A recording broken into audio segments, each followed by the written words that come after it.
I don't have any tooth. I'll admit it. I will brag. Those players did not just go and whip that ass for us to be like, oh, good game. No, we whipped your ass. We took $800,000. Now we're going to party with you. Yeah, who cares if you're in the Power 5 conference if you don't win it, ever? Or you don't beat any of the teams in it? Like, what's the point of that? Wouldn't you rather win the conference and say, like, hey, my team is good, than lose the conference and say, well, our conference is good? Look, they don't call me Tip for nothing. And my tip is, look out for the Group of 5 this season. They've been taking it to the Power 5 year after year. The only quarterbacks that ever get any love are from the Power 5. I could easily list off the top Group of 5 quarterbacks I would rather have than those guys. I would be willing to bet that at least one of them is going to be in the running for the Heisman this year. Down the middle, James, the lateral to the corner of the end zone. Can you believe that?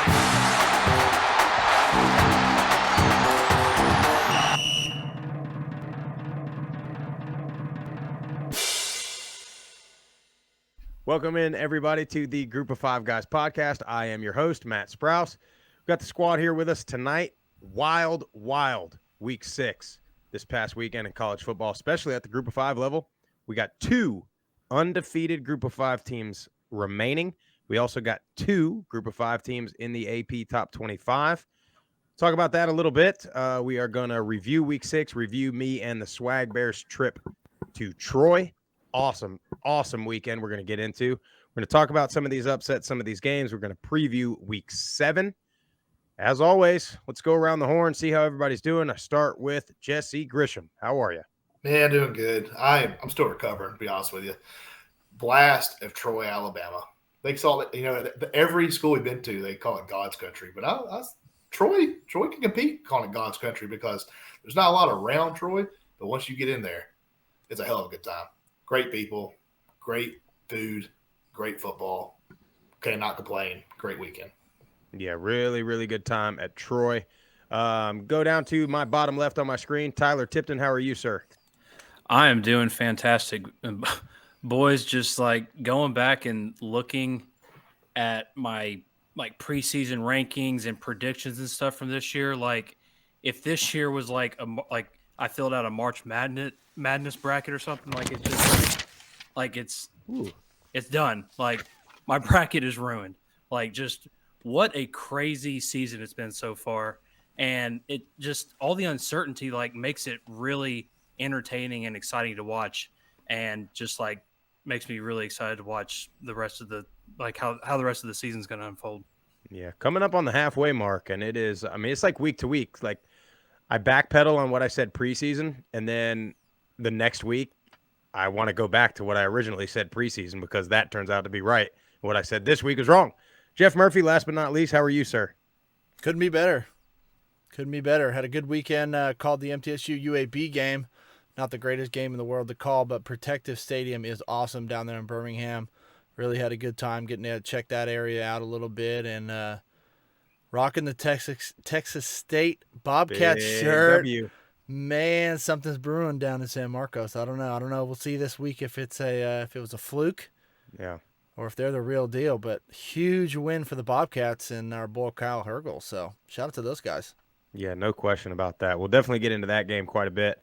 Before we go any further, if you guys do like the show, make sure you hit like and subscribe on YouTube.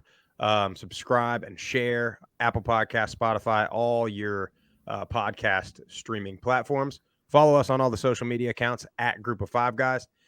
And then, guys, it's getting to be that time of the year. It's a little bit crispy cold out there. If you're looking for a Group of 5 Guys hoodie, perfect for some of these fall evenings watching college football. Go to group5guys.com.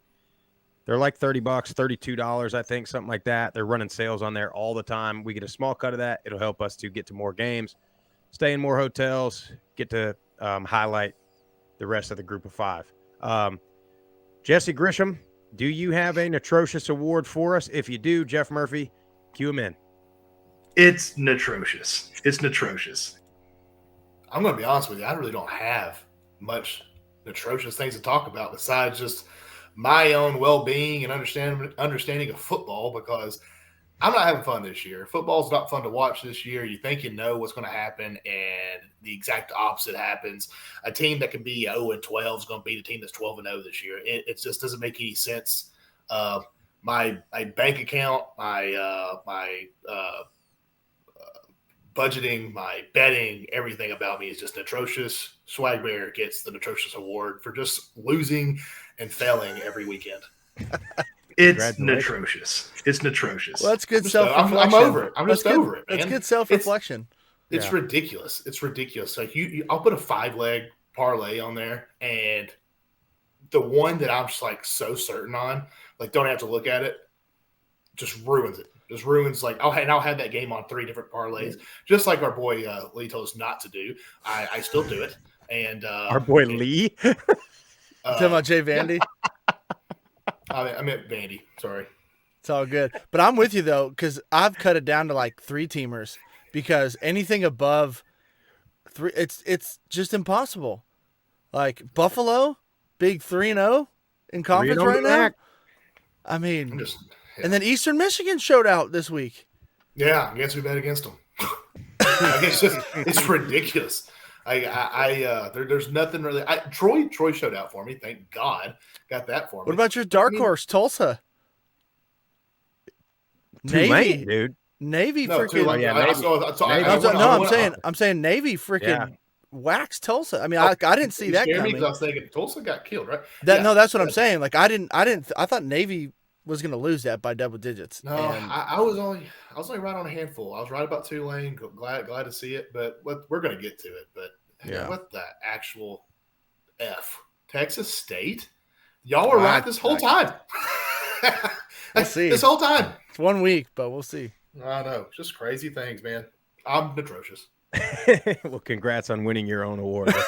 really, really something special. And I know, guys, we talked about it last week. This has become the favorite part of the show. We got a ton of callers on this episode. Murph's got them teed up, ready to go. Guys, keep calling the hotline, 615-900-4286. Let your voice be heard. Talk trash to us. Talk trash to your rival. I know everybody's getting a little nervous. Coastal and James Madison are both undefeated, and the Sunbelt fans are not happy about it. Y'all call. Tell us who they're going to lose to. James Madison fans, call. Talk trash. Coastal fans, call. Talk trash. 615-900-4286. Murph, I can't wait to hear what we got for this week. Yeah, we got 8 good ones this week. A couple new callers, a couple repeat callers, and we'll kick it off. These were back-to-back voicemails from our boy Zachary Branner down there in Troy. This is pre the game on Saturday, and then he gives a post game. So we'll just start off with our boy Zachary Branner. What's up, guys? It's Zachary Branner. I hadn't called in the last 2 weeks and kind of let everything kind of settle, let the dust settle a little bit, after the App State game. It was a little, tough pill to swallow, but, it is what it is. It's college football. We love it, right?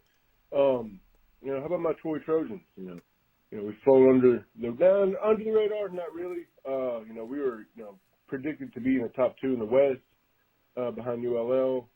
Unfortunately, they are having, a bit of a rough season, but new coach just comes with it, I don't, one thing about this phone call, it's not going to be necessarily just it's not just going to be formed around my Trojans. It's going to be as, the group of 5 and the fan bases and honestly the announcers as a whole. I'm going to take a little attack at, ESPN Plus and ESPN. I get so damn tired of the disrespect when it comes to ESPN Plus or, they just not giving a when it comes to announcing our games. And then it is pathetic. It is pathetic. It's atrocious. And it's they don't care to say the damn player's name right. Carlton Marshall, for example, yes, Troy Trojan, but is about to break the NCAA career tackle record and has almost zero publicity besides us, besides the school he plays for. That's atrocious. That is ridiculous. He's going to hold an NCAA record, on pace to do so, and has zero publicity for it. Ridiculous. But by God, if he had the tie across his chest or an Auburn Tiger across his chest or, whatever Power 5 piece would have, it'd be he'd have a segment, a damn brand deal from Gatorade, whatever, promoting it. But no, because he was the group of 5, they like piss on it. So that's my take on that little piece. It's just ridiculous, you know. It's sad that every chance they get, the Power 5 fans or the Power 5 community want to just dog the group of 5. And it's funny as hell because this season has proven to people that the group of 5 ain't nothing to play with. Sorry for you having to bleep that one out. But then you go to the fans, right? You know, I love my coach, Coach Neil Brown. He's with Coach West at the West Virginia Mountaineers now. But to roll back to what ULL, you know, what Terry was saying about a week ago on the call about the fans wanting him fired at ULL. You know, give the guy a chance. It's his first year. All the guys, you know, playmakers either graduated or followed Coach Napier down to Florida. They got to rebuild that. It's not going to be the same. He's going to have to do his own little piece. Hey guys, my big ass is talking too much. Let me speed it up a little bit. I just think fan bases need to, you know, give good coaches a chance. You know, and like it's something I'm contradicting myself with when we had Lindsay at our for us last year. You know, and I don't mean to be that disrespectful, but when you don't involve yourself in the community and you know you have significant others dogging the community, yeah, we're not going to support you. And if you destroy something that took years, and I'm say prideful about it. You know, when he came in, he was handed the keys to a Ferrari, and he crashed that damn thing month one, his first year at Troy. So, ULL fans, give him a chance, let him do what he can do, see what he can do, and I think ULL will be fine. It'll be, they'll be fine. But it's just overall, it's getting to the point where it's just honestly annoying as hell. It's been annoying as hell. The amount of disrespect the group of 5 gets. I know I DM you guys a few times a weekend maybe. I dog on Lee Corso. His old ass needs to get off game day. I love me some Pat McAfee. I love the energy, but that dude, that saltine cracker, whatever, he needs to get off. I was making a joke because he's just old as hell. He's awful, and I hate the little tidbits he does. It's disrespectful, terrible. But group of 5, we're showing up this season. I love it. Your MTSU Raiders, I wish we had the rivalry back like y'all were in Sunbelt, The South rivalry, South is what I'm going to say. You have to beat that one out too. Them boys down in Mobile, every blind squirrel can find a nut, right?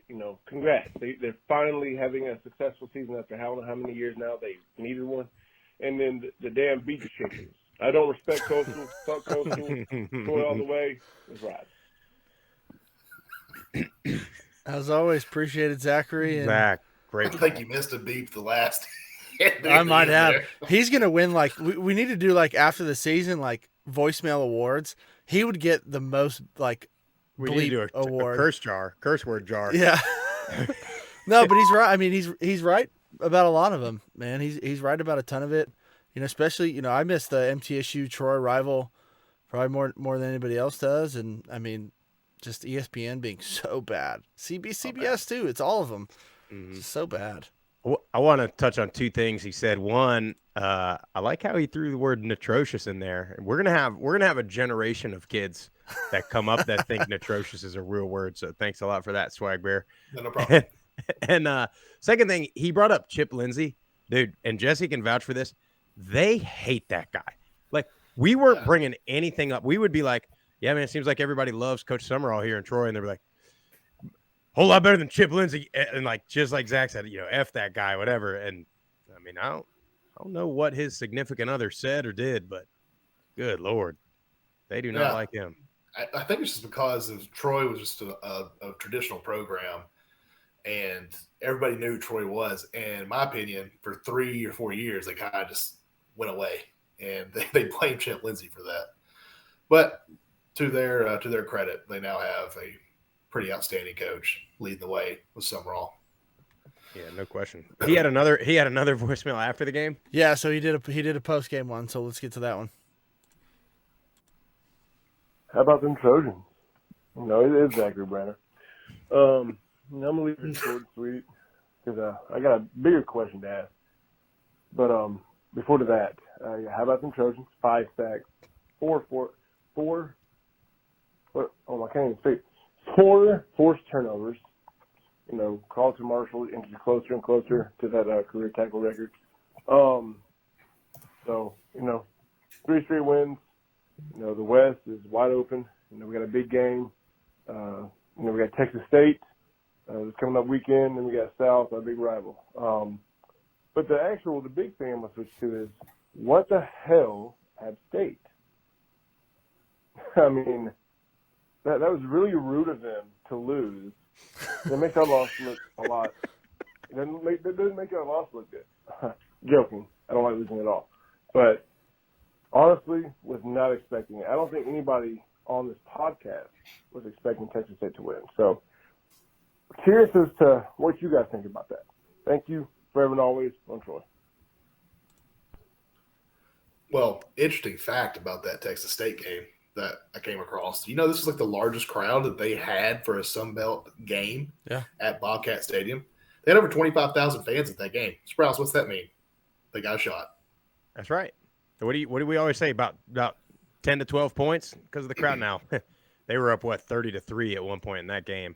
I think a couple of things. I mean, we love App State, but they've been playing with fire all year. I mean, they're a couple plays away from having 4 or 5 losses already. So it's one of those deals where sometimes the really good teams find a way to win every one of those games, and maybe App's just unlucky. Maybe they're not quite as good as we thought. However, there's 3 of us on here that did say Texas State was going to be good. Now, I backed off of that. I'll admit that I was like, well, I'm way off on Texas State. Then they go beat App State by 3 touchdowns. So, I don't know. I mean, we didn't get to watch it because we were at Troy. But if you got a chance, I mean, did they just put it all together or what? Looking at the numbers, before Jeff goes, they stopped Cam Peoples. He didn't do much for App State. But Jeff, what do you think? Well, I'll get into it here in a minute. Let's just go to our boy Stu's right from Twitter because he called in the middle of the third quarter, and then I'll give my take on the game. Oh no, Stu. Hey guys, Stu's right from Twitter here. 10 minutes left in the third quarter, down 30-3 on the road at Texas State, and I don't know that I've ever seen an Appalachian football team play this poorly.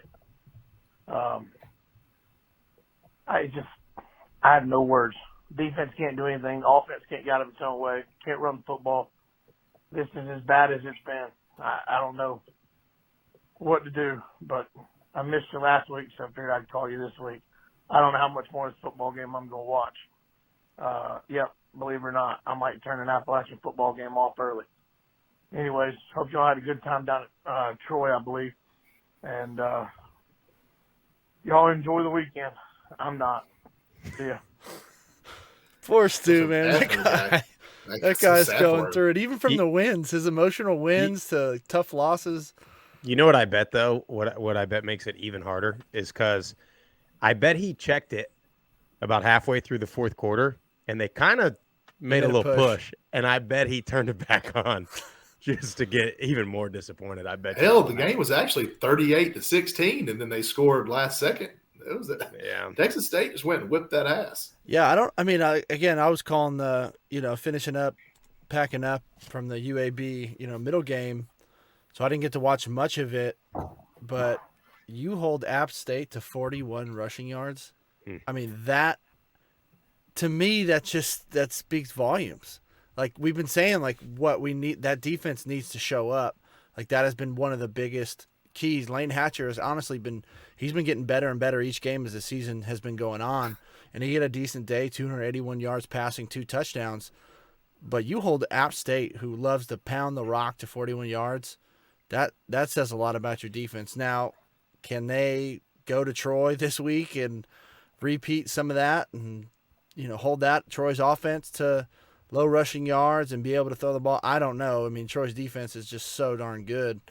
But, I mean, say what you want. App State is a great team. They're very well coached.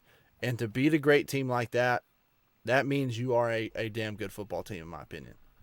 Does anybody think that maybe some of the publicity App's been getting got to their head a little bit? You think that? I mean, Me personally, I think maybe so. You would think that they would have got over that though after barely beating Troy and then losing to James Madison. You'd think that it wouldn't still be. Can I throw this question out there to all three of you? Let's go back to week 1, and we're tailgating, we're having a good time, and we just randomly go to somebody because we know a lot of the App State fans and tailgaters. If I were to say, would y'all rather go to Texas and upset Texas A&M, but it's going to cost you a Texas State loss, what would you do? What do you think they would say? Beat A&M.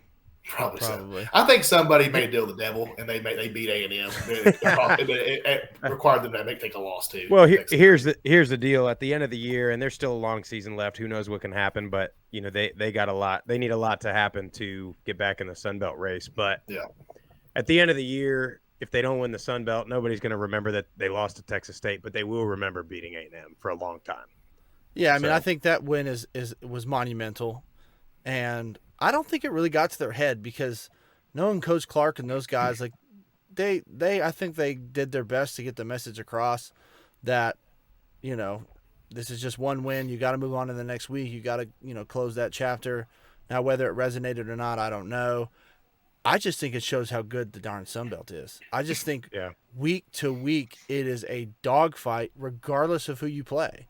It does not matter. If you come out lackadaisical or not ready to go, you will get exposed. And whether it's Texas State, Louisiana, like whoever it is, you better bring your A game every single week. And that's what makes the Sun Belt so great, right? So, no question. But my wallet was not happy, but I was very proud for y'all's Texas State Bobcats. I thought that was monumental win. Yeah, we had such a great time with those guys, and we're just happy. We're just happy for them, man. Happy to put it together, and big week coming up this week. So appreciate you, Stu. Now let's go to our boy. He had a two-parter too because he left a voicemail and then he had to call right back because he had to get some more things off his chest. But Creme Brulee, Texas State fan. Oh baby.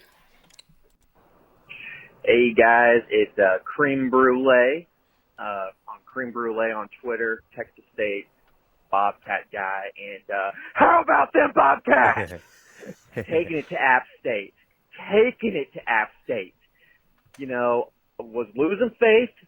Was losing a little bit of faith against, the egg that we dropped on JMU, but we came out big and showed the Sun Belt darlings how we do it down in the Lone Star State.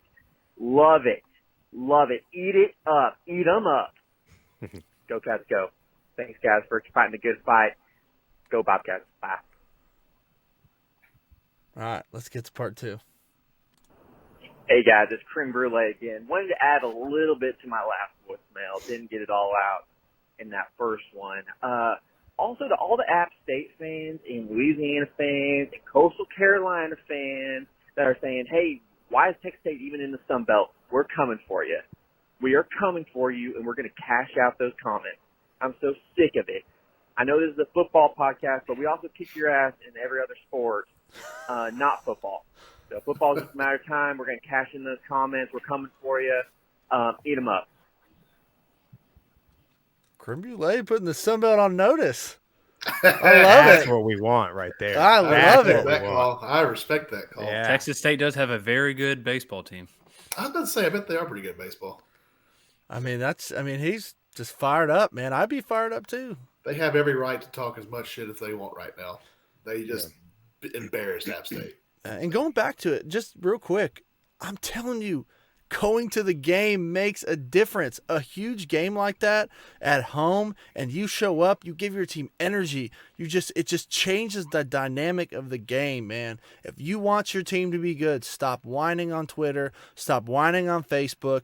Go to the game and support the players, man. That's what you have to do because you give them the edge. You not showing up doesn't do anything to the coach, doesn't do anything to the administration as much as you think your dollar does.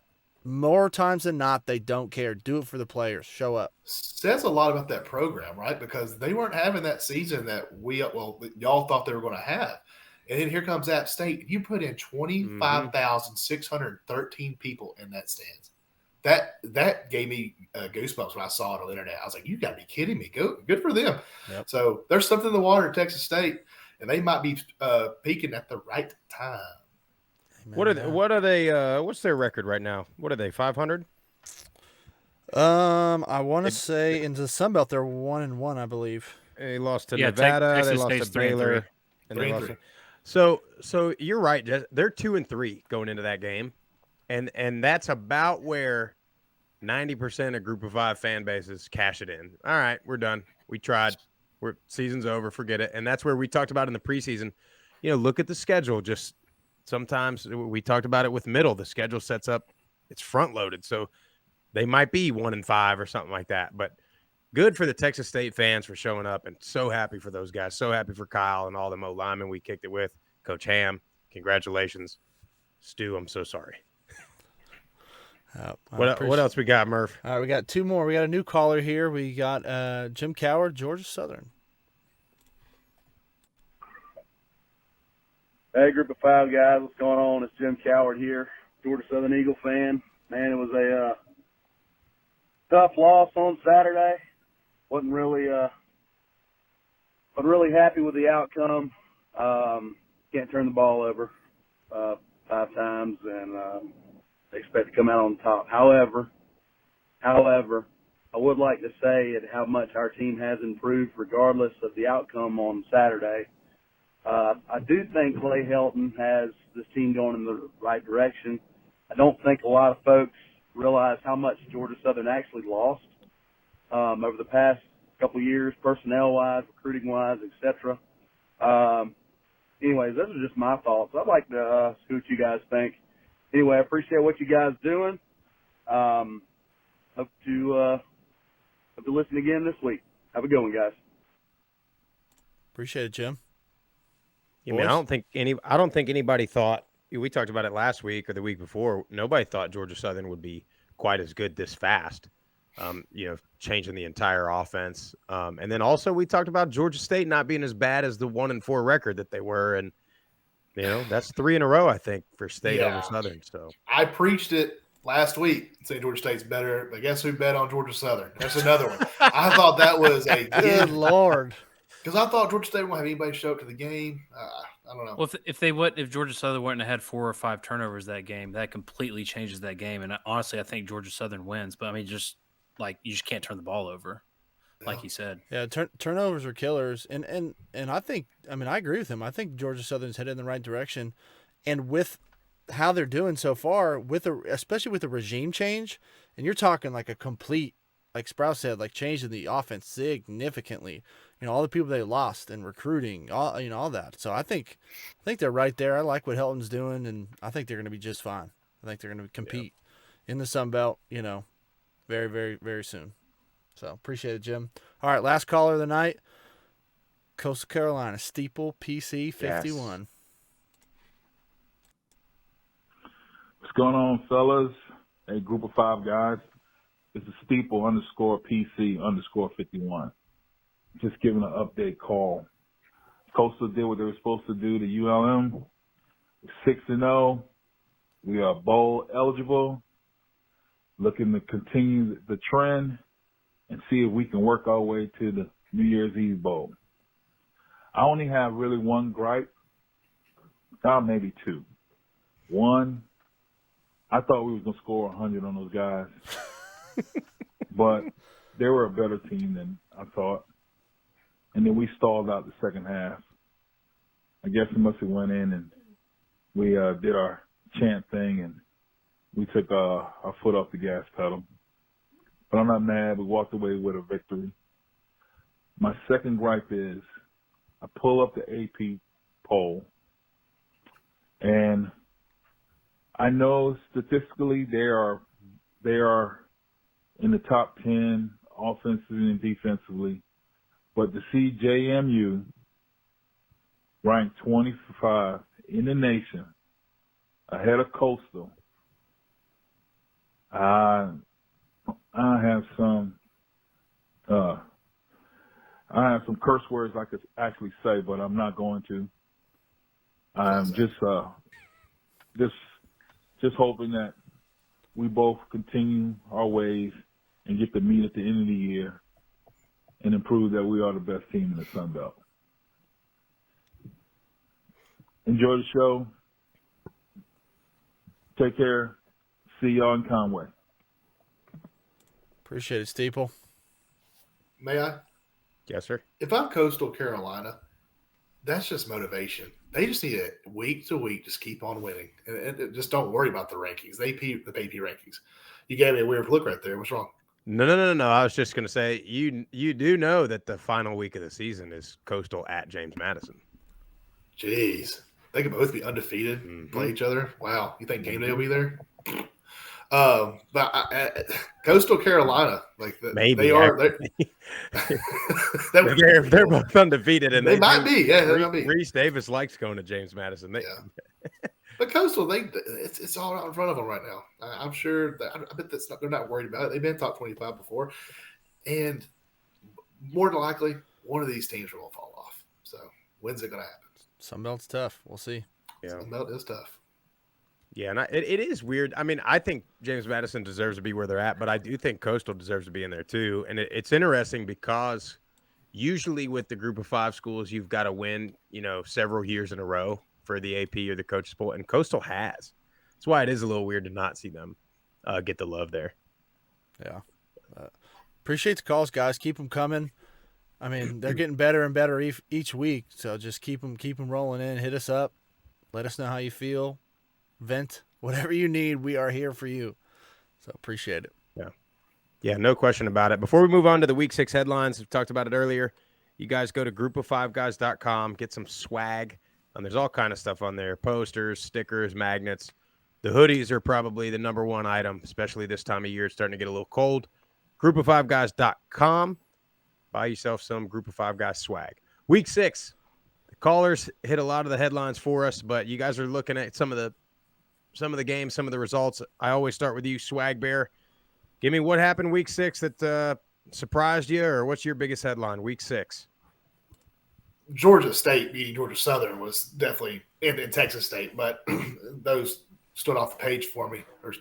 But I really enjoyed seeing James Madison just taking care of business week to week. I had a feeling that Arkansas State, Butch Jones, is going to surprise everybody and get the upset. But here it is again. This is why they're ranked top 25. They are handily beating their opponents in my eyes. And so I really like Todd Centeio. Jeff talked about him whenever he saw the Blue Raiders play against him. The guy had 4 touchdown passes. So the guy's a baller. Everybody's talking about Coastal Carolina and the offense and the quarterback they have. Todd Centeio at JMU, very impressive. 394 yards against the Red Wolves. Look out for James Madison. Yeah. Tip, what about you? What you think? Man, the biggest thing for me was that Houston comeback at Memphis. I'm going to be honest, boys. I was watching that game, and I thought the game was over. Just from everything I was watching, Memphis was in control of that game. And then all of a sudden, Memphis starts coming back. And, I mean, just big kudos to them. I mean, with how crazy and their season's been so far, with everything that's been going on with them on and off the field, for them to fight to the very end like that and to score those 2 touchdowns in the last minute and a half to beat Memphis at Memphis. I mean, just such a massive win for them, and it could help them, for the rest of the season. I was fully prepared to come on here and roast Dana Holgorsen and Clayton Tune, and then Clayton Tune leading the charge to come back like that. So shout out to Houston. But Memphis, come on. What are you doing? Memphis had been playing so good all year, all the way up to halfway through the fourth quarter, and then they blow that game like that. But it's the way it goes. Murph, what do you think? And I got two real quick. I got surprise team in the MAC, the Buffalo Bulls being 3-0. I mean, I don't think anybody really would have thought that. I mean, I certainly didn't at the beginning of the season, but they got something brewing special. They can pound the rock, and it's not pretty, it's not flashy, but they just get it done. They're just winning ball games and getting it done. And then the San Jose State Spartans. Shavon Cordero is looking unstoppable in the Mountain West. And I remember watching him last year at Hawaii. That kid put in the work in the offseason. He is faster than he was last year, and he is killing people in the air. He had 230 yards passing, 2 touchdowns, and then an additional 109 yards on the ground with another 2 touchdowns. He's an offensive machine. I mean, right now they look like the favorites in the Mountain West. Let's go back to my atrocious award. Guess who chose Bowling Green to upset Buffalo? What you need? 1-800 GoFundMe Jesse Grisham Swag Bear at GoFundMe. Yeah. What you need to do is put out your picks each week and then say, if you want to win, pick opposite of my parlays. I know. It may actually trend. That's what I'm saying. Yeah. It's like that Terry Bradshaw, like win Terry's money. It's like, here, take these bets. Terry. No, Terry. What is that all you got, Murph? Yeah, that's two that stood out to me. Yeah, couple for me. Staying in the MAC and the Mountain West. Utah State beat Air Force, so that's Air Force's second loss in the Mountain West. And Utah State's, ever since that BYU game, they're starting to play a little bit better. So long season ahead. They've only got 2 wins. They lost already to UNLV also in the conference, but Air Force is just getting inconsistent, and that's bugging me a little bit. And then Toledo. This was the game in the MAC that we thought was important. Obviously, NIU's down without Rocky Lombardi. But, dude, Daquan Finn, efficient. 16 of 19, 3 touchdowns. That's it, man. But that's all he needed to do. And I think he ran 8 times for 32 yards. But Toledo is clearly, in my opinion, the favorite in the MAC. And we all said preseason they were the most talented. And then when we got on that MAC show, we were saying, they're always the most talented, but can they put it together? And right now they look pretty good. So shout out to Toledo. I mean, they dominated NIU. Yeah, they're rolling. Another team that just keeps on rolling, but I'm really all about that wave. Look out for that wave, baby. Tulane, East Carolina. Yeah. Hey, Jeff, I could easily brag, but I had nothing to brag about. No, I was wrong. I went 1 for 10. So Tulane gets the win over East Carolina. Granted, I know East Carolina had the running back out. But impressive by Michael Pratt, man. Guy's a dog. Thought he had a great game against East Carolina. You know what? Embarrassingly, because I always talk about stuff that I should know, and I just I'm taking a shot at myself. I forgot about Tulane's new stadium. I think it's nice. Yeah, every time I pitch Tulane, I think they're playing the freaking Superdome. But saw highlights and the game on the TV. I like that stadium they got down there. Yeah, it looks nice, and I mean, it looked like they had a decent crowd too show up for that game. So that'd be another one of those places where if you're winning, it should be fun, man. I don't know how close it is to, What I like about their stadium is that it's new and they know what their audience is. So they're not making some huge 50,000 person stadium to where it looks empty when there's even 20,000 people in there. Yep. So, because they only had like 15 to 17, I think, there this past weekend, but it looked kind of full. Yep. I'm sure it got loud too on the highlights I saw. I agree.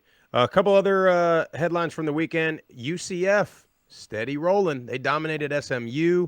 UTSA keeps rolling. They had I wouldn't call it quite a shootout, but a little bit of a back and forth game. They beat Western Kentucky. Also, don't look now. Boise State 3-0 in the Mountain West Conference. Found a quarterback. So that's about most of the headlines from week 6. Jeff, I believe we've got a commercial for Southern Roots Radio. We do. So if you like Americana style music, Tyler Childers, Chris Stapleton, that sort of genre, man, and I've been listening to it a lot lately, just picking up on a bunch of new bands that I never even heard of, but in that same genre. But check them out. They're southernrootsradio.com, at Southern Roots Radio. And they play our show on Wednesdays, 5:30 Central Time. PM, and on Saturday mornings, 8 a.m. Central Time. So check them out. Connecting the storytelling and twang from Classic Music Row, the grit and blues from Beale Street, and the rhythm and soul coming out of the singing river of Muscle Shoals. I like it. Let's get into the Troy review. And I'm going to tell you, me and old Swag Bear rolled in there about lunchtime. You saw the picture on the socials. First stop, Hooks Barbecue. Phenomenal. Unbelievable. It was really good. Packed. Slammed. Little kind of shack looking place. What you would expect would be of a great barbecue joint. Everybody said that was the spot to go. And Grisham got ribs. I got the sandwich. But you put it on social media and it got a lot of attraction. Everybody's like, that's like what they say, it's the best barbecue place no one's ever heard of. Yeah. It was great. Really, really, really good. And I know good food. It's a good spot, and you can tell they definitely do a bunch of the tailgating. They cater because there's a bunch of people coming in just picking up orders. But yes, I mean we probably got there a little after 11 o'clock, and it was already slammed. They had to bring in a special table for me and the Swag Bear there. But then, and I got to give a shout out to a bunch of people here. Chuck Carson and his family, his wife, his kids, unbelievable people. I mean, they hooked us up with some really good tickets, showed us hospitality. We were fortunate enough to hang out with them post game and actually stayed the night. Unbelievable guy, really plugged in at Troy. Family's awesome. I mean, me and Jesse were talking about it. If any of us invited a bunch of guys over post game and I got my wife and 2 kids to put that need to go to sleep, our wives would be pissed probably. But his wife, shout out to her.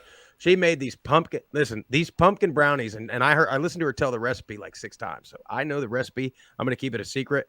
But essentially what you've got, guys, sugar cookie, okay? Sugar cookie base. What is it next, Jess? I'm the one that kept asking her 6 times. I kept forgetting. It was like bread. Caramel and like walnuts. Caramel sauce, pecans, pumpkin cookie on top, baked for a little bit, nice and gooey on the inside. Guys, incredible stuff. If you need the recipe, DM Chuck Carson on Twitter. He'll probably give it to you. No, but really good time. Tailgate scene. Went to the alumni house first. Saw a bunch of people that actually Grisham knew from his, high school in Alabama days. Small world. Yeah. Alabama's a small world, I'll tell you. Yeah. Oh, yeah, it was. But here's what I'll say that was the big difference about Troy, and this is something we haven't seen yet. Fried fish at all the tailgates. And the one tailgate at the alumni house was fried grouper, straight up from the Gulf Coast of Florida. I mean, if you've ever been to like Dewey Destin down there, apparently it was the same fishing boat.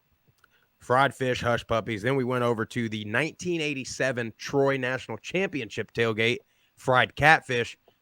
And I don't know what the hell was in that secret seasoning, but my God, unbelievable. That was the tailgate for the 1989 National Championship team. Was that correct? 1987 National Championship tailgate. What are y'all laughing at? I said, then we went to the 1987 National Championship tailgate. And oh, shit, that's embarrassing. Said, I'm sorry. I didn't that was the 1987. Yes. I'm fairly certain it was 1987. But hey, yeah, great group of guys. I really like that area over there because it's right by the stadium. Y'all remember the spring game y'all went to? That open terrace lot where they have all the sidewalks. That's where the Trojan Walk. That's where all your big time tailgaters are, and where you pay to tailgate. And that place filled up exponentially right before the Trojan Walk. Because I'll admit, everything's kind of spread out for hours. If it is, my God, when 3:45 or it gets to be 3:40, 5 minutes before Raider Walk. Sorry, slap my hand. Trojan Walk. I did it all weekend. I kept calling it the Raider Walk. I had like 18 Troy fans. Like, damn it, it's the Trojans. But yeah, it fills up so fast. There's thousands of people there. Yep. I mean, if I was a Trojan, I would be fired up, get off the bus, walking through that crowd. Heck yeah. They were no question. They had a good environment for that game. No question. And shout out to Jonah, J_F_T on Twitter. He, watches the podcast, follows us on socials, was introducing us to, his dad and stuff, all the people that are not on social media. And that's who hooked us up with the catfish. I mean, I can't tell you which was better, the grouper or the catfish. I'm typically more of a, ocean seafood kind of guy. That catfish was legit. You know how legit it is, Jeff? Tip. When I went to the cook and I said, "Hey man, this is some of the best catfish I've ever had," he looked at me like, "I know." And he didn't even like the same thing. Like, I know. So I was like, "This guy's been through it already."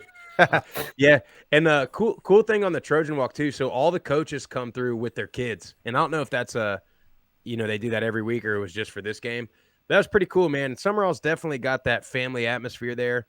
And again, when we talk about it with Charlotte sometimes, it makes the people want to be involved and want to root for the guy. But that was a pretty cool deal. And then as far as the game goes, and this is I'll give you one gripe about it. So not a great student showing. Decent, but not great. And a lot of them left early. And the excuse was, well, it's a holiday weekend. It's Columbus Day or, Indigenous Peoples Day, whatever they're getting off for these days. But so students were off school. So a lot of them left. And it just sucks to me that everything's got to be perfect to get the right crowd there. And I mean, and don't get me wrong, like it was good still. It was still. I was just about to say, like, compared to some schools, that's right. I thought the student section was pretty freaking good for a holiday weekend. So, oh yeah, from that standpoint of it, I'm like, they do support their Trojans. So I can imagine what it's like when it's not a holiday weekend. Yeah, that's exactly right. It looked like put it this way, and I hate to use Middle Tennessee, but if that student section was at a regular like Saturday night versus Western Kentucky game, would be like a pretty good student showing tonight. You'd be fired up about it. So shout out to them, man. And again, like good environment. They're playing Nuck If You Buck on big third downs. I mean, and we're in the box too, and you can hear the music, coming through. Interesting. It's an interesting thing, Sprout. So the music was really loud. It's amazing, and the defense would make big plays on 3rd and long. They'd get hyped up, Nuck If You Buck. The students get going. It's unbelievable. Such an interesting concept. The band director actually had like deafening earphones. he was able to just do all this thing. He didn't even care about the music. Well, speaking of band, dude, they had the Talladega College Tornadoes marching band in attendance. They are pretty damn good. I mean, it was apparently they don't have a football team, so they did the halftime show, and it was pretty impressive. We got a good kick out of that in the skybox. Everybody's fired up. The boosters were like, "That's the Talladega." What are they called? Talladega marching tornadoes. But yeah, more shout outs, man. I mean, mentions Chuck and his family already. Can't thank that guy enough. Mike Dodds, Jesse's newfound best friend. Mike Dodds was outstanding. Great person to talk to. Guy's been through it at Troy, and he's a big reason why Troy's getting the things they get. So I'll put it that way. Yep, that's a great job. And it was cool, man. It was cool to see the guys that are important to that program, like Chuck and like Mike, and then you see. Like Mike, you see that? Well, no, I was gonna say we also went with AD Brent Jones. Met the AD, and he was fired up. So, that guy's got some swag too. He had that guy's cool, man. I would love nothing more to go get a beer with Brent. Brent, if you do listen to this show, just find me up here in North Georgia. Yeah, and but no, it was cool to see the AD come in, the coaches' wives. Coach Summerall's wife came in there to shake hands with these people that are invested in the program. And they have the relationship. I mean, Chuck's wife and Coach Summerall's wife is like they were best friends, and maybe they are, maybe they're not, but it felt that way, and it just felt like, man, you want to root for these guys. Man, that's such an interesting concept. You're saying so everybody seems to be like on the same page at that. Yes. From the top to bottom, huh? Well, I think they all eat like dinner together. They do. They're all like best friends. They do. They call and text each other after, before or after the game. Just tell them, hey, congrats, man. Congrats on the win. More than welcome to celebrate at the house. Just amazing to see. And yeah, Jeff, like what's even crazier is it's not even just football. It's the entire athletic department because these boosters that we got the pleasure to meet are also invested in the softball program and the golf facility. They've got an on campus. I don't know if it's a par 3 or what, or just 1 or 2 holes. You guys saw it in the spring. Yeah. I mean, the campus is awesome.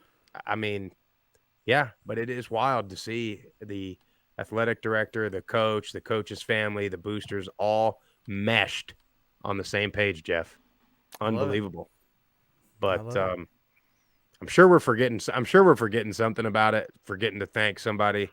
Well, just to wrap it up, my favorite thing about it was it's with every school we go to.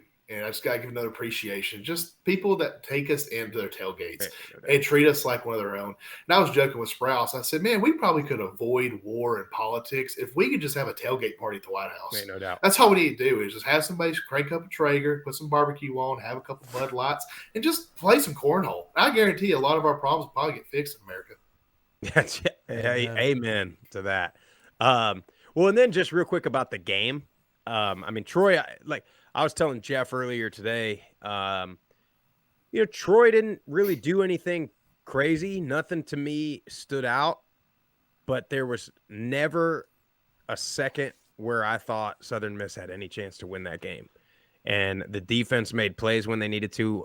4 turnovers, probably could have been 6 or 7. DBs could catch the ball. And they're doing this also with the backup quarterback. It was Dagey that played, which he's pretty damn good. They got 2 good quarterbacks, man. Yeah.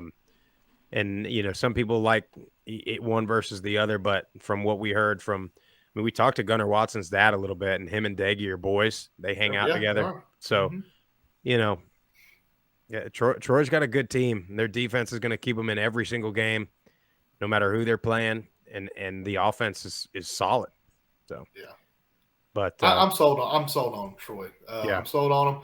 I couldn't help it because I just stir things up. I say I was looking past Texas State because I didn't realize they were good, but I kept saying, "Y'all ready for South Alabama October 20th? Y'all ready?"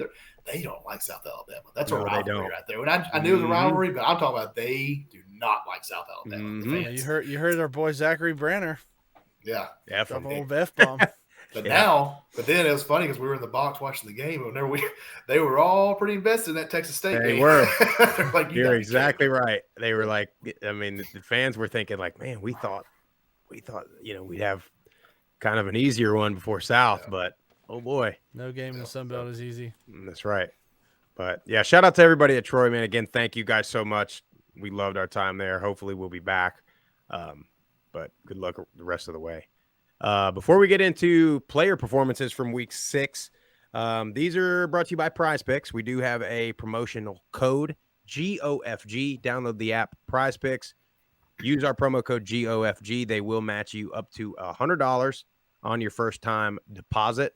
So it's daily fantasy player props. You got college football, NFL, Major League Baseball, NBA, hockey, soccer. Everything's on there. Just take the wide receivers, take the receptions, take the over. You'll do well. So let's get into some players that did well this weekend. I'll start with you, Tyler Tipton, on this one. Who you got?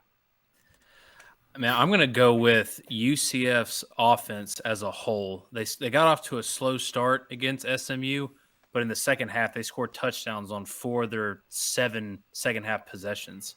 And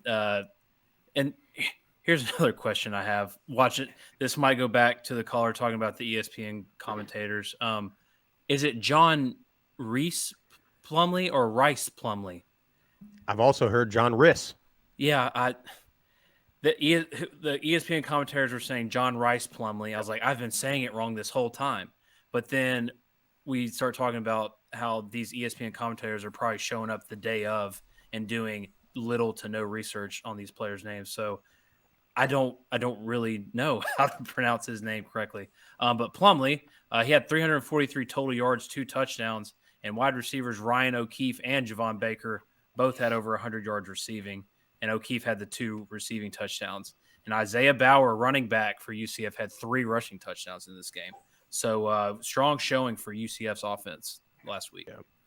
Yeah, UCF, man. I mean, they were relatively quiet preseason, and then there was a little bit of hype about them, but they're kind of getting ignored a little bit, at least from the national media. But they're sitting there looking pretty good. That loss to Louisville doesn't look quite as terrible, and they keep on rolling. Jesse Grisham, are you prepared for tonight's Prize Picks players? Well, I can tell you this. I know that I really enjoy seeing C.J. Beasley, true sophomore out of Coastal Carolina. Guy made a difference for the La Monroe game with 2 touchdowns. So that was my player performer of the week, Mr. C.J. Beasley. Congratulations, C.J. Murph, what do you got? Yeah, I got a couple. I kind of touched on San Jose State a little bit earlier, but Shavon Cordero, over 300 yards of total offense, 4 total touchdowns, just an incredible game. And, we had been saying UNLV looks pretty good. I know the quarterback for UNLV got hurt early on in the game, but, I mean, you take care of business, beat them 40-7. I mean, that's a beatdown. So San Jose State looks good. We don't talk about La Tech very much. Parker McNeil, quarterback, he had a big day, 266 yards passing, 4 touchdowns. A big win over UTEP Miners. Big win. Parker McNeil, and then I got to see him live and in color against our Blue Raiders. It was not pretty, but Dwayne McBride, running back for UAB, 12 carries, 120 yards, 3 touchdowns. And he broke so many tackles. Not one guy's bringing McBride down. They'll be playing on Sundays. Yeah, him and I think his name's Jermaine Brown. I think is his spellback. Yeah. Both of them were over 100 yards. I mean, they got a dual-headed monster back there, and they're going to be hard to beat, and their defense looked really good. I was going to ask for like a 30-second sidebar. It's like, what happened in that game? I guess you just told me. They just ran the ball over MTSU and threw it. Yeah, well, I mean, if you want my semi-radio professional opinion, 15 seconds. Basically, to me, what it looked like is Middle said, we're going to stop the run, we're going to load the box up, and we're going to challenge your guys one-on-one on the outside. And UAB said, if you come out and load the box, we are going to challenge you one-on-one on the outside. And Trey Shropshire, man, had multiple posts for plus 40 yards, had a touchdown on one of them. I mean, from the opening snap, they went play action, deep post, 50 yards. They had so many explosive plays. They won the explosive plays. They won the turnover battle. And at that point, Middle's playing catch-up, and their offense couldn't go score for score. So, I mean, they didn't show up. Defensive backs got exposed, so they got some work to do to figure it out because they got another great passing attack in Western Kentucky coming in this week. I was attacked on Twitter again, and somebody said, was this an egg? Or was this laying an egg or something like this? And I don't have any defense for it. I really don't. It sucks, but you can't do that. I mean, you just the easiest way to start getting support is to win. Yeah. There's a lot of other things that go into it. But getting blown out in conference is tough. Yeah, that's tough. And I'll just say one thing, and I'm not making excuses, but for people that don't get it, you have the number 1 team in the conference, number 2 team in the conference, number 3 team in the conference in a row. It's tough. You can't show up like that, that's for sure. But for the people that are saying, oh, they laid an egg against UTSA and then laid another egg against UAB, I don't think you're watching. Oh. Well, I mean, I remember going on a rant preseason saying, hey, look, if they're 1-5 after Western, still show up for the team because they're liable to rattle off 5 or 6 in a row after that. And, you beat Colorado State and you beat Miami, which I don't think anybody expected. I could go on a rant because I think most of the people that are complaining expected far worse than what they are seeing, and they're still complaining. But anyway, for my top performer, I got a team we've been kind of ragging on, Navy running back, Daba Fofana. 21 carries, 159 yards, 3 touchdowns, all 3 touchdowns in the second quarter. So how about that for a performance? Wanna, Anyway. I'm not help myself. Make fun of the guy's Samoan heritage, I guess, whatever. No. Oh, God. No, you can't say Jeez. that. I was saying I wasn't a fan of. So let's get into week 7. We are full-blown all-conference play. Start with the American. A couple of decent games. Nothing that, is any kind of game of the week. You got Temple at UCF on Thursday, Navy at SMU on Friday, Tulane at South Florida, and Memphis at ECU. What are you guys looking at? Start with you, Jesse. What do you think? I just want to see how both these teams, how they're going to bounce back. Memphis with a heartbreaking loss. I mean, crucial. I mean, I'm probably still in bed if I'm a Memphis Tiger.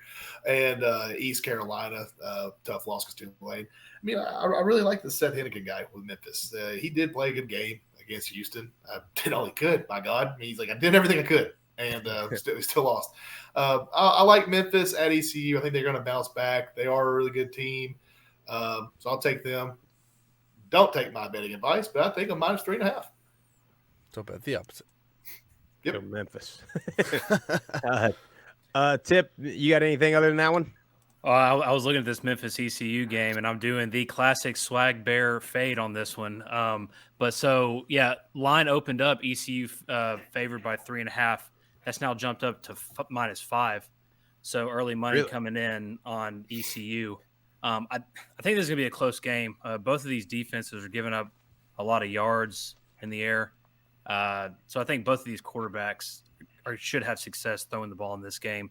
ECU's offense, they struggled last week against a good Tulane defense. But I think they'll turn around this week against Memphis's defense. They're allowing over 300 passing yards a game. Memphis offense, they're scoring 34 points a game. I could see this being a back and forth, high scoring game. I'm going with ECU at home to win this game, but I'm going to take Memphis at +5. Murph, what do you think? I'm going to go a little unconventional. I love a good home dog. There's nothing better than a good home dog. You know who's a home dog? After everybody's talking about the Tulane Green Wave, the South Florida Bulls. I don't know if they're going to win this game. I think they cover the 10.5, though. I do think they cover the 10.5. And just, you never know. You're at home. Everybody's talking about Tulane. Nobody thinks the Bulls got anything going on. Just keep an eye out for it. And it's at 12 right now, by the way. I question myself because I obviously don't know anything because I look at my record, but really? Well, let me say I'm just saying it's a game to watch. I think it's closer than 12.5, which is the line, and I love taking the home dog. Listen, there's gonna be the South Florida Bulls have progressively gotten better for about their last 33 games over the past 3 years, and at some point they're gonna win one of them. They damn near beat Cincinnati last weekend, 28-24 final score on that game. They were up, I think, 10-0 early in that game. I'm with you, Jeff. I want the Bulls to be good so bad. Ridiculous. But no, I'm interested in just because it's the only other one really. Navy at SMU. Navy's been playing pretty well the last 3 weeks, and SMU coming off a rough loss to UCF. 10.5's a lot of points if Navy can get the run game going. I don't know if SMU is going to have a ton of chances. They're going to have to score every time they touch the ball. I like that one a little bit closer than 10.5, I think. Moving on to Conference USA, 100 miles of hate. Not arguably. It's one of the best rivalries in the group of 5. It really is. It's a great rivalry. Exactly 100 miles apart. Western Kentucky at Middle Tennessee. Johnny Red Floyd Stadium.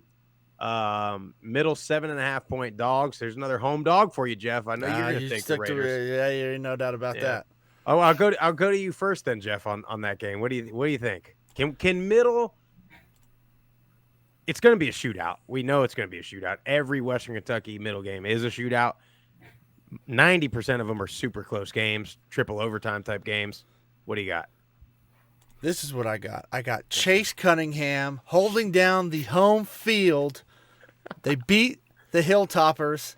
They own from last year. And here's the thing. Here's a real big one. They've been out the last 2 weeks since Miami. DJ England Chisholm has been hurt with a back injury. If they can get him back this week, he is that speedster on the outside that can stretch it vertically. He just changes that offense. And the defense, another big one, I think they're going to be able to get pressure on Austin Reed. I really do. And I think that's going to hinder that passing attack a little bit. And it's a rivalry game. Anything can happen. I think the Blue Raiders are pissed. I think Stock is pissed. He's going to challenge his guys to show up this week. There's not going to be anybody in the stands. Unfortunately, I'll be there. My family will be there. Ain't going to be much past that just because lost the last 2 games in conference. But you haven't needed them before. You don't need them now. Show up. Beat your rival. 100 miles of hate. It's homecoming. So you're probably going to get this is what sucks even more is you're going to get a good tailgate more than likely. And then nobody's going to go into the game, which is frustrating. It's also the battle that a lot of teams in the South are going to battle is you have Tennessee, Alabama at the same exact kickoff time, which it's stupid. Drive your ass to Knoxville then if you want to go to the game. Don't tailgate in Murfreesboro wearing your orange and then go to the local watering hole and watch that game. But I don't know. I'll tell you this. Neither defense has been stopping anybody for the most part. Middle's given up 423 yards of offense. Western's given up 374. So take the over, whatever it is. Yeah. Jess, what do you think on that game? Sorry, I kind of said a lot there. No, you're fine. Let's put it this way. It's a little reverse psychology. Most of the time, who I pick loses. Western Kentucky has impressed me significantly this year, especially last week against UTSA. Had a chance to win that game. I think they should have beat UTSA. They've been playing a lot of good ball here. Big time rivalry game, favored over the Blue Raiders, coming off a pretty bad loss at UAB, and then a struggling loss against UTSA the week prior. They probably go into Middle Tennessee and take care of business in front of a crowd of like 2,000. So it might be embarrassing. The WKU big win over Blue Raiders. Tip, what do you think? Well done, right there, Swag Bear. Well done. No, I think Stock's going to have the defense in particular ready for this game. They've had a poor showing the last two games, and you have a really good Western Kentucky offense coming in for this game. So I think the defense will be ready. I think they're going to play a lot better, like Jeff said. I think the D line will be able to get pressure on Austin Reed in this game. So give me MTSU at home, rivalry game. Should be a really close game going into the third, fourth quarter. So give me MTSU at home in this game. Tip, I'm gonna stay with you. What else in Conference USA are you looking at? You looking at any of these other games? Couple big spreads. But what else you got? I'm looking at the bag of rice, boys. I'm looking at Rice on the road at FAU. It opened up FAU favored by 5. It's now down to 4. FAU's lost 3 games in a row. I don't think they're that good. Rice is coming off a huge win against UAB in week 5. Both teams are coming off bye weeks. FAU's defense giving up 37.5 points a game during this 3-game losing streak. Rice has played well recently, so I think this game's going to be close going into the fourth quarter. We'll see if Rice's defense can slow down N'Kosi Perry and the FAU offense. The over-under in this game is at 56. I think I like the over in this game. I think it's going to be a high-scoring game. So I like Rice is playing well. FAU's lost 3 in a row. Give me Rice with the upset on the road. I like it. Rice, with already having beaten UAB, can put themselves right there in the driver's seat. Sure can. Again, it's early, but you've already beat UAB. I mean, could get interesting in this conference. Murph, what about you? You're probably looking at Charlotte, aren't you? No, actually, I'm not. I'm not looking at Charlotte. I am looking at Louisiana Tech at North Texas. I think Louisiana Tech has been under the radar playing some really good football, and I like this Parker McNeil kid. I think he goes into North Texas. I think he takes care of business. I think the Bulldogs upset North Texas at home. Jesse just had an eye roll that looked like a 13-year-old girl. So Michaela says I do all the time. She hates it. Respect La Tech. Had a deal with them last week talking about the class of that program, what they did for Clemson. But this is North Texas. And North Texas, like, they're getting it figured out, Sprouse. We talked about it at the beginning of the year. They got the offense. They got the receivers. Austin Owen is the quarterback, and he has been throwing the ball pretty well. He's had 7 interceptions. But their last game, they beat Florida Atlantic up pretty good. So they had the week off, and now they're prepared to play La Tech.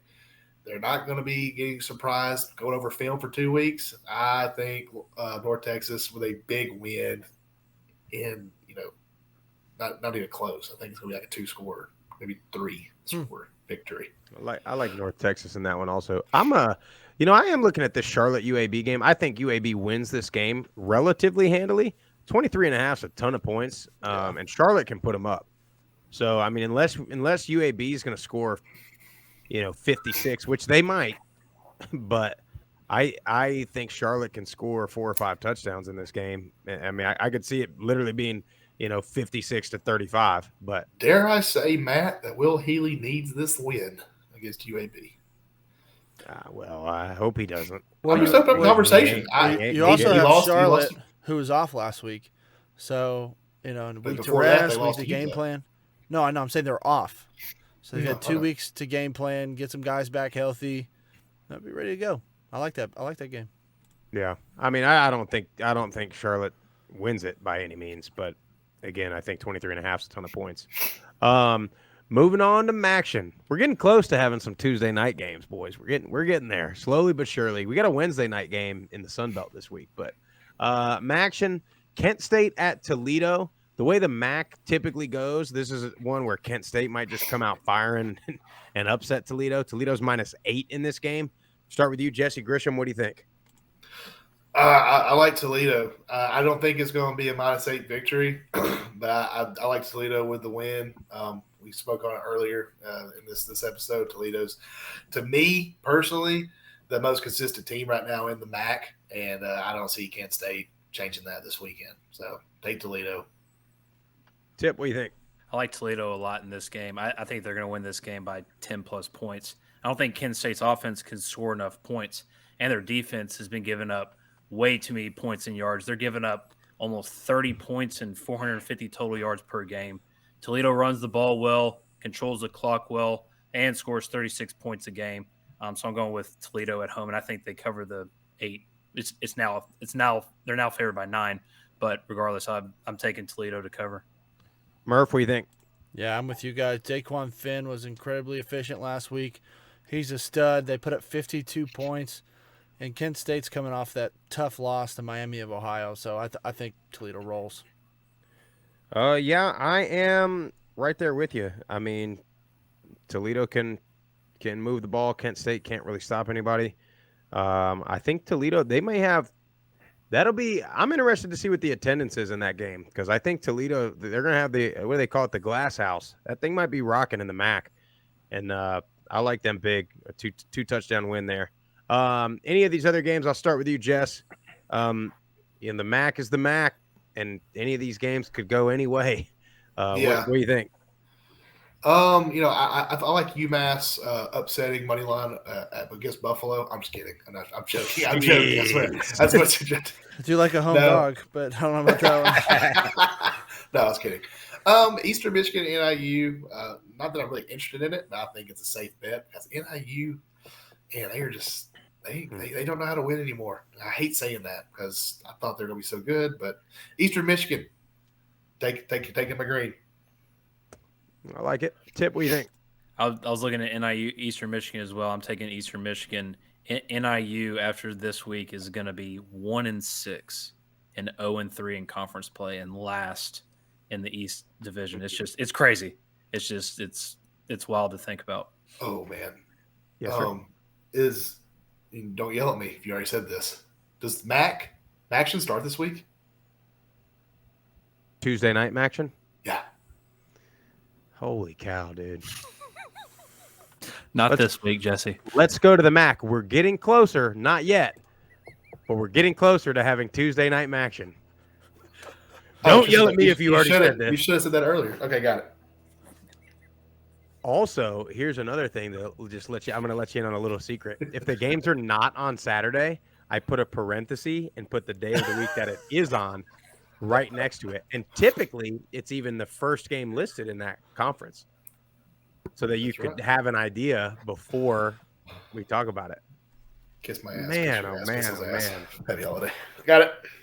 Murph, none of these games are on Tuesdays, by the way. They're all on Saturday this week. What other game are you looking at in the MAC? I'm looking at the Ohio Bobcats against Western Michigan. Western Michigan is favored. They lost to Eastern Michigan last week by double digits. And I don't know why I'm going to be honest, boys. I missed this as one of my players of the week, Curtis Rourke. Yeah. 427 yards passing, 3 touchdowns. They scored 55 points. And I know it was against Akron, but still, you put up 55 points. I'm taking Ohio. I'm taking the dog in this. I take a money line, honestly. I think Western Michigan, they looked good a couple weeks ago. They did not look good last week. And I think they got some stuff going on. That's exactly the game I was looking at. Yeah, Curtis Rourke's been on fire the last couple of weeks. He's thrown it all over the place. I like them money line in that game, too, on the road. Moving to the Mountain West, a lot of good games. The Mountain West is starting to get a little bit wide open. Boise, they're off, but they're the only ones sitting there at 3-0. Both Air Force and UNLV coming off losses. San Jose State looks like maybe the favorite in the conference. I want to start with that game. San Jose State at Fresno. San Jose 5.5-point favorites as of Sunday. Jess? Start with you, sir. Just curious why you have that game highlighted. They're going San Jose State going against a 1-4 Fresno State team. I was curious because have we heard anything on Jake Hayner's heard health? anything about Jake Hayner's health? Just curious. Trying to see. I haven't read anything. Usually I get notified when they do, but I think he's still going to be out. You're just highlighting it because it's Fresno State. You're just like no, I'm highlighting it because it's the lowest spread in all of the Mountain West. All the games are going to be blowouts then, and also San Jose State. Probably, I really enjoy San Jose State in this game. I think Fresno State's fallen off the bandwagon, and I think a lot of people have fallen off the bandwagon fan club for Fresno State because it looks like Hayner is all they had. San Jose State, I take them. I take them. Now Fresno State, in realistic, they're probably going to have a pretty good showing for this game. The crowd's probably going to be there. It's probably going to be loud. But San Jose State, like Jeff said, they've been flying under the radar. I don't think they're under the radar anymore. I think they're starting to get a little high in the sky. So San Jose State, take it. Also, if you must know, if you must know, Colorado State also has one win. New Mexico State also has one win. Hawaii also has one win. So which game should I have made the game of the week then? Probably Air Force and UNLV. That's on there as well, sir. I know, but you did two of them. So I was curious. Well, if I can add one bit, if I could add one bit to that San Jose State Fresno State game, I mean you're talking about an hour and a half, 2 hours away from each other. So that's low key always kind of been a little bit of a rivalry, and being at Fresno State, I think that's why, and they always draw a good crowd. I think that's why the line is a lot closer than you would probably think. That's a good answer, Jeff. Sprout couldn't come up with that. I'll tell you what. you are skating on thin ice, my friend. I know. I'm gonna expose your ass one of these days, pal. Not yet. Not today. Yeah, I mean, San Jose State's been playing well, man. I mean, preseason you would have thought Fresno would be favored. Obviously, Jake Hayner being out's tough, but I like San Jose State in that one too. Air Force at UNLV. Air Force 9.5-point favorites. I don't know, man. Air Force is just. I mean, they were my Mountain West favorite going into the season. I still like them a lot. But they just been inconsistent. They didn't look great against Navy. They didn't look good against Utah State. And then the Nevada game too. So I don't know. I'll start with you, Jess. Though, what do you think of that one? Well, I should know this, but the UNLV's defense. I mean, are they able? They're not really stopping anybody on the run, are they? That's what worries me about them.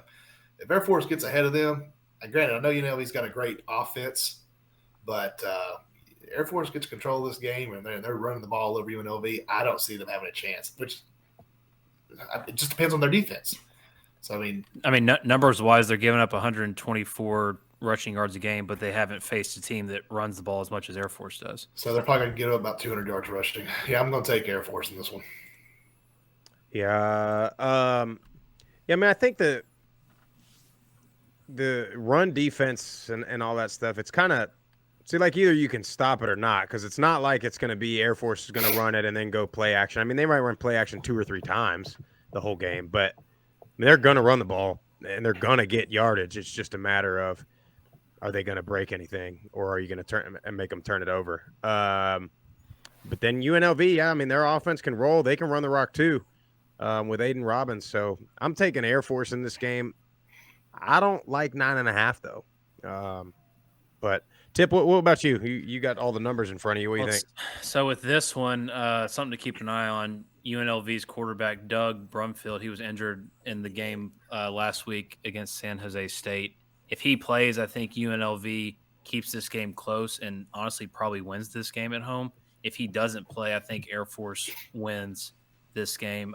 Still uncertain right now. Is what they're saying. Yeah. UNLV's backup, Cameron Friel, he didn't look too great last week. I mean, good San Jose State team. But the offense just runs better when Doug Brumfield's under center. So that is something to keep an eye on in this game. It honestly, it all depends on if he plays or not is who I think is going to win. Murph? Yeah, I'm on the exact sentiment. Whether Brumfield plays or not. I mean, he went off the field. It was a lower leg injury. If I'm going to wait, I'm not going to bet on this game. I'm going to wait and see, Thursday or Friday if he's ready to go. But I think Air Force wins. I think they got beat up pretty bad last week against San Jose State, and if they don't have Brumfield, I think it's Air Force will take them easy. All right, moving on to the Sun Belt. You do have a Wednesday night game, so by the time you're watching or listening to this game may be over, or it'll be just starting or going on for sure. You got Louisiana at Marshall Wednesday night, which I don't like that, but it is what it is. Marshall's 8-point favorites, two of the preseason favorites in the Sun Belt, neither of which that have looked very good. I do want to talk about that game a little bit. Let's just get a quick prediction on it, just because while people are watching it, we're going to be wrong or right already. Jess, what do you think? Quick prediction. I'm going to say Louisiana. I think Louisiana is going to show up and they're going to beat Marshall. I got a little spiel I'm going to get to after this, but yeah, Louisiana. Upset Marshall. I'm going to go with Marshall at home. The line's jumped up to 10.5 now, so I like how Marshall's offense and also their defense has been playing recently. So and we all know Louisiana's recent struggles. So I'm gonna go with Marshall at home. And just to be clear, that was money line for me, by the way. I like Louisiana money line. Ooh, Murph, what do you think? Yeah, I'm gonna go Marshall at home. I think they've looked week to week to be the better team. I think Louisiana's they having a tough time. They got to get some things figured out. I'll take Marshall at home. I'm going to go Cajuns here, and I'm going to give you the reason why. They've been trying to mess around with two quarterbacks. The one quarterback is hurt, so now they're going to be forced to stick with one guy this week, and I think that's going to be to their advantage. So I'm going to take the Cajuns. Take them to get it together. Game of the week in the Sun Belt, which I know this is probably going to be upsetting. It's one of the larger spreads, unless it's been moving a ton. But Texas State at Troy, I mean, winners in the driver's seat in the West other than South Alabama. So let's start with you, Jess. What do you think? 16-point favorite as of Sunday. Troy is. He's just going to be last. Please. I can. Tyler Tippin? The line's still at 16. Massive 2 weeks coming up for Troy. You have Texas State and South Alabama. Texas State 3-0 at home, 0-3 on the road. I do think 16 points is too many, but I do think Troy wins this game at home. Troy's won 3 in a row since losing to App State on that Hail Mary. Texas State coming off that massive win that we already talked about against App State. I think if this game was at Texas State, if they were playing at home, I would pick them to win this game. I think this is the type of game that whoever's the home team in this game gets the advantage, and it just so happens to be Troy this year. So I'm going to go with Troy to win this game at home. But I'll take Texas State at plus 16. Murph, what do you think? Because I picked Texas State to be the team out of the West, I'm going Texas State. The Bobcats roll into Troy. I think Summerall's not going to overlook this team. I think they're going to be ready to go. I think it's going to be a dogfight. I think Lane Hatcher shows up. That's my pick. Texas State. Man, I think closer than 16. I think Troy's defense is just too good. I think it's going to be relatively low scoring. Carlton Marshall, I think he had 6 or 7 tackles the other night, so he should be 52 away from the record, just inching closer to it. But I like Troy in that game. I would take Texas State at plus 16, though. Jess, what do you think? For this game particularly, I think Troy has no problem with Texas State. I don't think it's going to be any issues whatsoever. So I'm taking Troy. I think 16 is a lot of points, so I agree with you taking plus 16 just because Texas State's going to be living off that high. But I promise you Troy's defense is better than App State's defense, and they're not going to give up a lot of points for Texas State. Now, that being said, it is week 7, gentlemen, in the college football season. Week 7 in the Sun Belt, you see majority of your upsets year to year based on an average of a algorithm for college football. Algorithm, sorry. So, with that being said, new word. Algorithm. With that being said, with this algorithm, I'm seeing several upsets this week. There's not going to be an undefeated conference team October 20th. I'm picking La Monroe to upset South Alabama at South Alabama this weekend. I'm also seeing James Madison will be going down to the Eagles of Georgia Southern. I'm also seeing no, that's it. I'm just kidding. Ark State, Southern Miss. I think that's going to be a good game. But in ODU Coastal, I like Coastal. Take care of them. But JMU falls. South Alabama falls. Book it. Wow. All right. Algorithm. Prediction. I like it. That is bold. I like Georgia Southern, James Madison being close. I do. But I don't think they can get over the hump on that game. Now I think South Alabama rolls at home versus Monroe. We kind of hit all the games. Are you guys got anything on Arkansas State, Southern Miss, or ODU at Coastal? Tip, Murph? I don't know. I think Coastal takes care of business at home against ODU, and I think Southern Miss at home bounces back against Arkansas State. Yeah, I mean, I'm with Tip on that. I think Coastal covers. They've been playing really, and you got Grayson McCall. Anytime you got him, he's going to put you in the driver's seat. And the Jesse's upset talking about James Madison.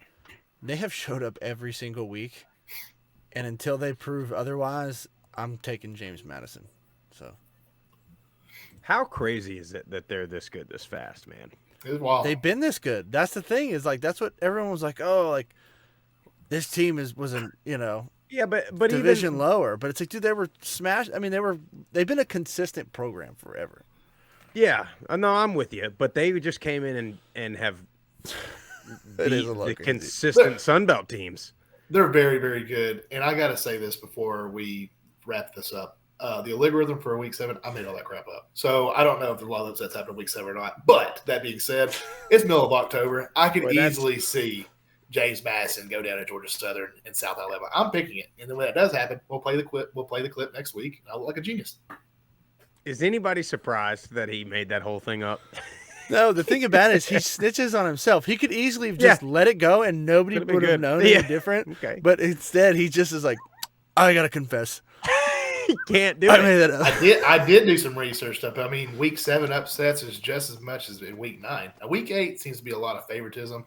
And week 6 making this up again too. But week 7 and week 9, usually there's a lot of upsets because it's in the middle of October. This is when you find out who your team really is. South Alabama could be a really good ball club. But what if they lose to La Monroe? Then they lose to Troy. And then you look at them, they have a 3-loss record, right?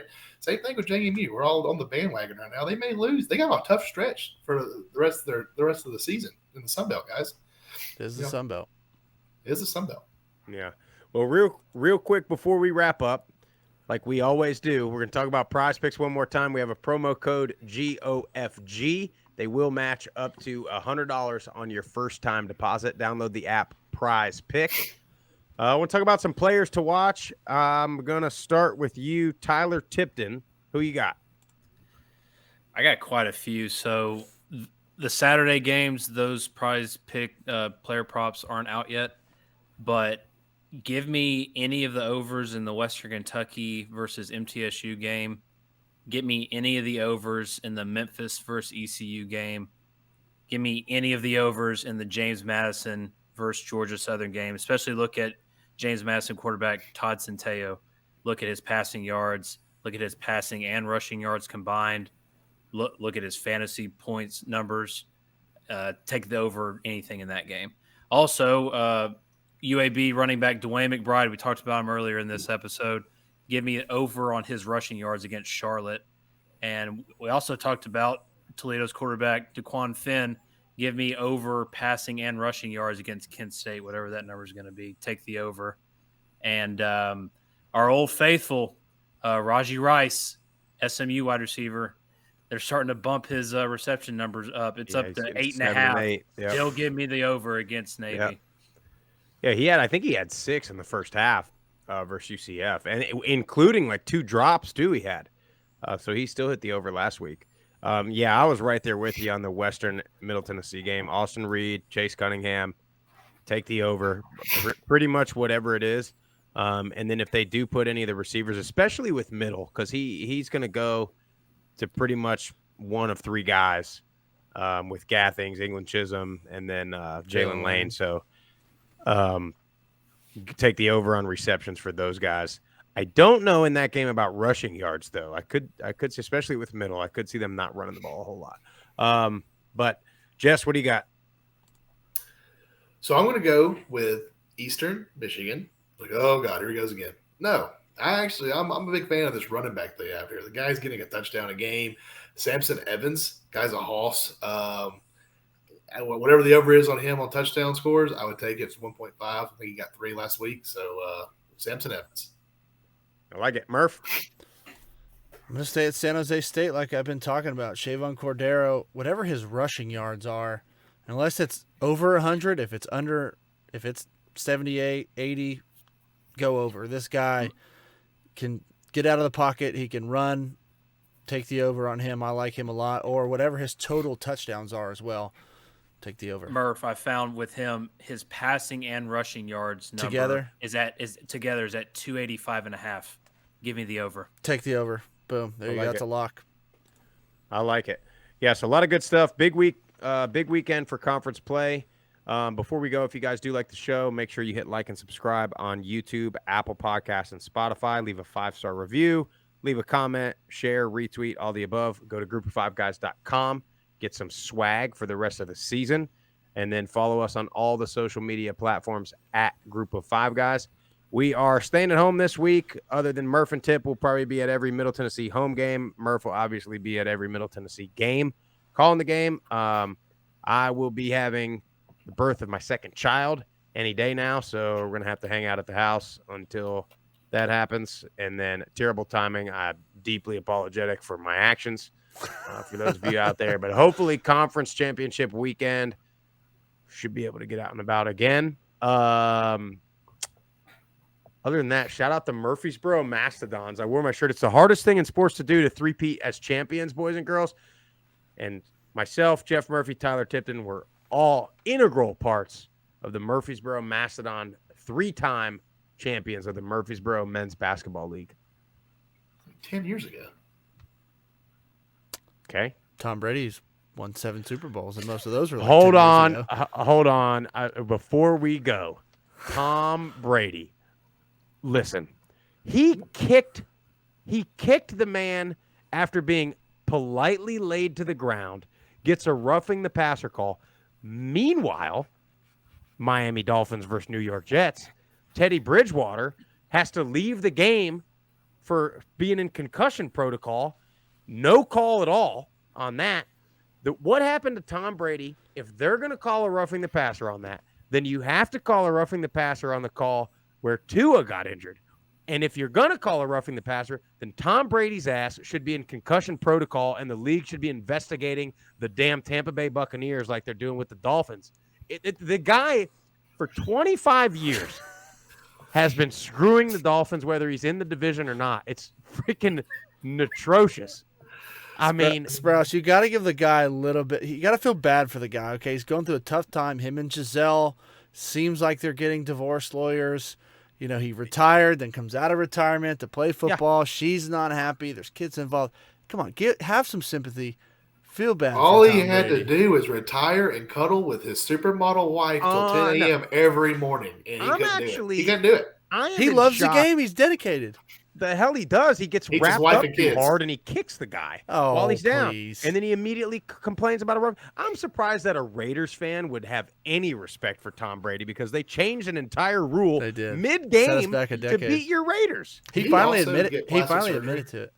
Yeah, he looks nothing like plastic surgery during camp. During this camp. He's like a vegan. He's like a vegan. Oh, he's had that chin. He just used to be kind of fat. Yeah, he's like vegan. He goes to Publix and gets like pub subs. You know, he eat bread. Did y'all see that stuff when she said? Yeah, he'd been in Florida too long. Yeah. That was great. Yeah. Life. Hey, anyway, Group of Five Guys. That's all we got for you. Tom Brady sucks. Go Dolphins. Hey, Sprouse, you better get to bed, son. You got chug in the morning.